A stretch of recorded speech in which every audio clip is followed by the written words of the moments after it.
只需将华贵的富婆指引到客房，电梯员便能获得不菲的酬劳。可刚到门口，对方的眼神就犹如烈火般灼热。起初克鲁尔并不敢越界，只是公事公办，可夫人却故意将他叫到房间，还要求他帮忙脱掉衣服，否则就要投诉。无奈在一番威逼利诱下，两人建立起了秘密关系。但作为奖励，夫人直接将价值连城的首饰送给了克鲁尔。这是克鲁尔第一次赚到认知以外的钱，也是助他成为骗术高手的第一步。克鲁尔原本出生在德国的一座村庄，除了天生顶着一副帅脸外，家庭也十分富裕。父亲经营一家香槟酒庄，每天研究怎么赚更多的钱；母亲则不务正业，整日忙着贪图享乐，还和经常来家中做客的教父有染。年幼的克鲁尔虽看在眼里，但并不对这些莺莺燕燕之事感到诧异，因为教父相比父亲而言，更能教导他人生哲理。Man muss ein Kostüm auch ausfüllen.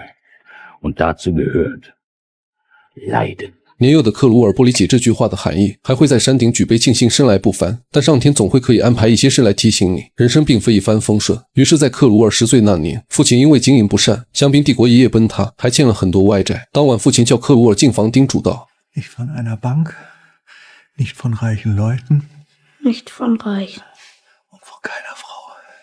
von keiner Frau. 当时的克鲁尔并不知道这几句话意味着什么，直到隔天看到父亲自尽的模样，才知道是对方的遗言。自此他从人人羡慕的中产阶级直接滑落为致贫阶级，随母亲与教父隐居乡下。之后母亲便开了个小饭店营生，克鲁尔只能睡在又脏又小的厨房，鼻子的空间和充满油烟的味道都在不断提醒着他，贫穷是一切苦难的根源。于是他下定决心，一定要重新恢复家族荣光。好在教父认识巴黎大酒店的工作人员，可以帮克鲁尔写推荐信。就这样，他只身一人来到巴黎，再用最后的路费买了身西装后，克鲁尔邂逅了他的一生挚爱安娜，于是恢复家族荣光的计划只能搁浅。他与安娜共同生活，但很快新的问题接踵而至。为了不被抢制服兵役，克鲁尔想到了装病，但看着被揭穿的下场，他只能灵机一动，扮作狂热的激进分子。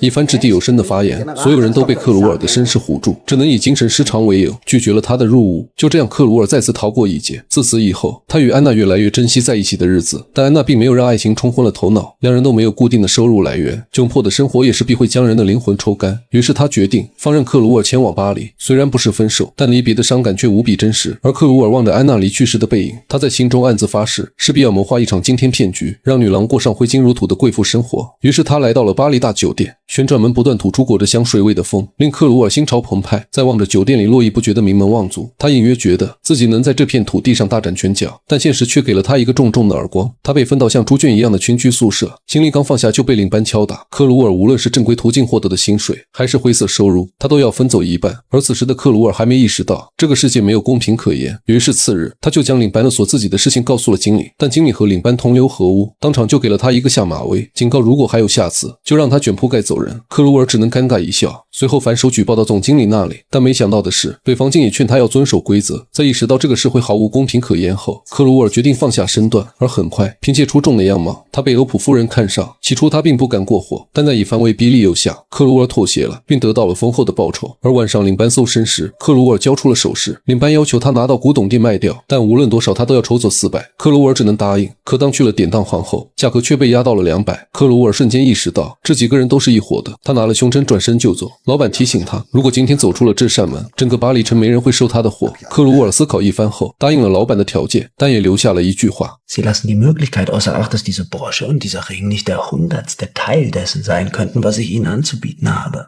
老板看克鲁尔相貌堂堂，猜测他以后是大客户，便以原定800法郎的价格收购了这批首饰。而按照规则，克鲁尔要拿出400法郎交给领班。但就在这时，欧普夫人再次指名道姓，要他提供客房服务。虽然此时克鲁尔已经疲惫不堪，但顾客就是上帝，他只能再次穿上制服，走进了欧普夫人的客房。而次日，在欧普夫人的提议下，克鲁尔晋升成了酒店的服务员，并且凭借出色的外表，他左右逢源，如鱼得水。但也在那段时间，那个让他魂牵梦绕的女人，竟也找到了这里。Auch andere können nach Paris fahren. 而这一次，克鲁尔决定放手一搏，于是便策划了一场惊天骗局。 Und hässlich ist er auch nicht. Geh zu ihm hin und sag ihm, dass dir aufgefallen ist. Ich weiß, wie ich ein Gespräch anfange. Ich liebe dich.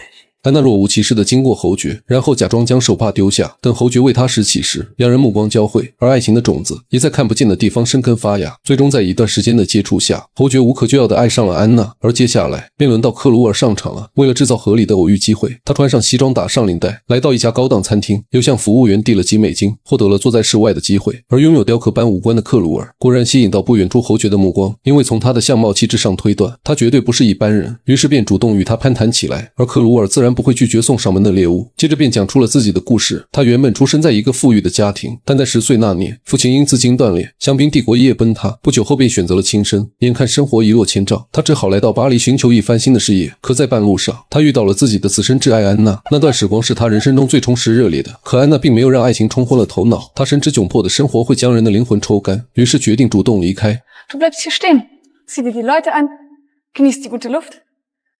Und wenn ich weg sein sollte und nicht vorher, dann kannst du weinen, wenn dir danach sein sollte. Gehabt dich wohl. 一段肝肠寸断的爱情故事让侯爵动容不已，因为他此刻也正遭遇着人生危机。自己侯爵的身份跟女友莎莎并非门当户对，父亲棒打鸳鸯，逼迫他立刻分手，否则将拿不到一分财产。所以他今晚和莎莎约在这家餐馆来诉说相思之苦，但殊不知他口中的莎莎正是克鲁尔的爱人。而此时安娜正在远处观看两人的谈话，突然一个男人贴近她，开出了3法郎的价格。安娜深知如果不好好把握侯爵的话，自己天天都会遭到骚扰。爱情对于贫穷的人只是奢侈品，纵使自己对克鲁尔痴心绝对，也换不来一顿可口的餐食。因为自从安娜来到巴黎后，克鲁尔便分身乏术，白天要处理酒店里的事务，晚上便穿梭在安娜和欧普夫人之间，并趁欧普夫人熟睡时偷走首饰卖给典当行，以此来换取一笔不菲的收入，然后又用这笔钱来支付安娜的日常开销。而白天两人则会装出陌路一般，只有在目光交汇之处才能碰撞出独属于他们俩的情愫。而看着自己心爱的女人挽着别的男人的手时，克鲁尔虽装作毫不在意，可滚动的喉结还是出卖了他。他极力想维持住这种不正常的关系，但随着时间的推移，安娜的心态已经发生了变化。她开始不满足每天逢场作戏的人生，现在的她只求一个稳定，并且安娜已经假戏真做，在与侯爵的相处中渐渐萌生了爱意。更重要的是和侯爵在一起，她会感到莫名的安心。安娜曾不止一次跟克鲁尔说过，自己想回归正常生活，哪怕开个小店，一家人团团圆圆的就好。但克鲁尔深藏在基因里的特质，让他根本不会过安稳的生活。Dann würde ich sagen, dass mir ein kluger Freund gesagt hat, dass man nicht aus der Rolle fallen darf. 克鲁尔既想要用自己的肉体和头脑出位，又想满足他安稳的诉求，但什么都无法使气的人，最终什么也留不住。而这时欧普夫人从楼上下来，看着两个年轻人之间的眼波流转，夫人也知道克鲁尔不是无情之人，只是心里装的人不是他。于是他收拾好行李，在最后看了克鲁尔一眼后，便转身开启了新的旅程。而欧普夫人的离去让领班失去了一笔不小的收入，于是他又把目标锁定到另一位女富豪的女儿身上。 Bei uns soll ein Gast sich niemals hilflos fühlen. Wenn etwas möchte, ist es auch verfügbar. Die Frage ist immer der Preis, aber nicht das Ob. Die Verfügbarkeit ist gegeben. 女孩懂了，果不其然，这天夜晚，小女孩以呼叫客房服务为由，创造了一个和克鲁尔独处的机会。可不料这次视财如命的克鲁尔并没有接受，女孩有些恼羞成怒，刚准备投诉他，克鲁尔便打断道 Das können Sie tun, aber das wird nichts ändern. Genau der Kellner, der zu Ihnen von den Preiselbeeren gesprochen hat, zwingt mich, den Dienst an diesem Ort zu quittieren.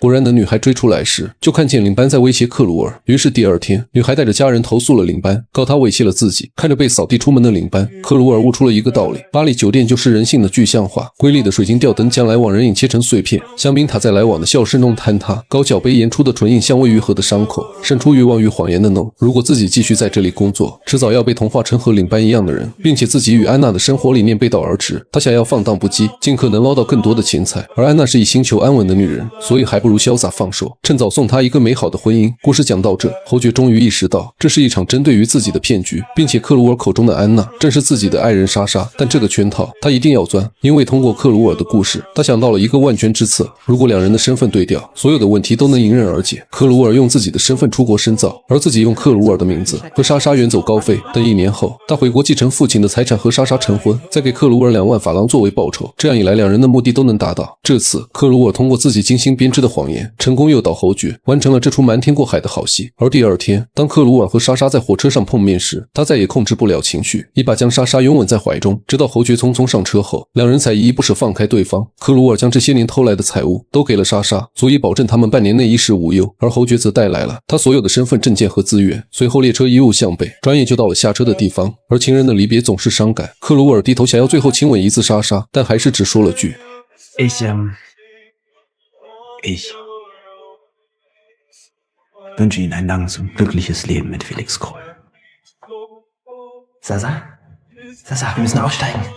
这句话让莎莎瞬间摇摆起来，一边是催促下车的侯爵，他可以给自己提供衣食无忧，另一边是自己的爱人克鲁尔，美好回忆的缔造者。面对这两人，莎莎显得无所适从，内心犹如钟摆般飘忽不定，但最终她还是如同自尽的父亲般抛弃了克鲁尔。克鲁尔忍住心中的酸楚，目送他们离去，但最终还是无法抑制的痛哭起来。一位教授见他情绪不佳，便来找克鲁尔聊天，两人宛如忘年交般畅聊到深夜。教授告诉克鲁尔，生命短暂才会萌生爱意，永恒则会滋生虚无，人生不只有爱情这个选项，生命的意义在于体验生命，挖掘自己的精神世界。能伴随自己走完一生的人只有自己。在一番交心过后，克鲁尔暂时摆脱了忧伤。教授提出邀请，希望能请克鲁尔去家中坐坐，他欣然接受。在教授的别墅里，和他的家人打起了网球。但正当他们玩得不亦乐乎时，邮差将一封信件递到克鲁尔的手中，而这封信竟是国王寄来的，对方要召见侯爵路易斯。克鲁尔瞬间吓一大跳，国王肯定是见过侯爵的，如果他贸然前往，无异于送死。随即便找了个借口，刚想要跑路时，却被教授女儿堵个正着。也许是克鲁尔的外貌太过惊艳，他已经被其深深吸引。尽管克鲁尔极力解释身份，教授女儿还是抱住了他，恍惚间他似乎看见了莎莎。Ich hab's dir versprochen, ich werde nicht aus der Rolle fallen. 最终克鲁尔决定要将侯爵的角色饰演到底，但国王一眼就看出克鲁尔是个赝品，本想招呼卫兵将其拿下，但克鲁尔想到了一句话 Die Menschen verzeihen alles, Marquis, wenn man ihnen nur gefällt. 他开始卖弄他最擅长的东西，语言的艺术。 Knien werde ich oder liegen in meinem Blut. Wenn Majestät es befiehlt, aber sitzen werde ich nicht. Die zeigen eine lobenswerte Gesinnung. Ich weiß, es steht mir nicht zu, Mitgefühl mit eines Königs erhabener Person zu empfinden, aber ich kann nicht anders. 而相较于之前的真爵路易斯，国王更钟情于现在的假爵克鲁尔，索性就假戏真做吧。 Als wir uns vor 5 Jahren in Paris kennengelernt haben, waren Sie jedenfalls nicht so eloquent. Ich war ein anderer. 这次他又用自己的聪明才智化解了一劫，克鲁尔再次扬帆起航。但关于莎莎，克鲁尔依旧爱着，可他深知贫穷会让爱情凋谢，所以他选择一别两宽，互不打扰。有些感情注定是要慢慢回味的，转瞬即逝的爱意才会让人铭记一生。恍惚间，记忆中自尽的父亲正举着杯为现在的儿子骄傲，克鲁尔也举起杯回敬，但这次不是庆祝自己生来显赫，而是不论顺风还是逆境，苦乐同饮。至此，全篇结束。再细致的解说也无法比拟原著。我是小无聊电影，期待与你的每一次相遇。